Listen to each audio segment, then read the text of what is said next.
Merhaba arkadaşlar, kanalımıza hoş geldiniz. Bugün sizler için güzeller güzel Neslihan Atagül ve yakışıklı oyuncu Kadir Doğulu'dan en güzel ve en özel karelerini sizler için hazırladık. Neslihan Atagül ve Kadir Doğulu çifti Fatih Harbiye dizisinde birbirlerini sevmiş ve evlenmiştiler.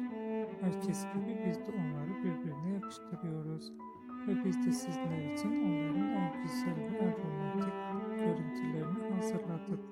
Bu videoların devamı gelmesini istiyorsanız kanalımıza abone olup yorum yazmayı unutmayın. Kanalımızda daha birçok video bulabilirsiniz.